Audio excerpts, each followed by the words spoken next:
It's called Ecballium, and it's a relative of the cucumber. For several weeks now, pressure has been building up inside the pods. Plants use a variety of different techniques to spread their seeds as far as possible from themselves. All they need is just a slight nudge.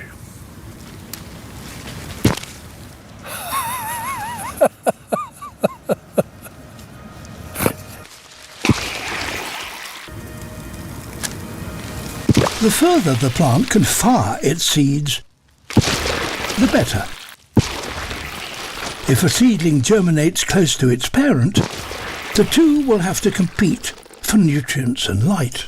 Then just the slightest disturbance, even a single raindrop, is enough to trigger the mechanism.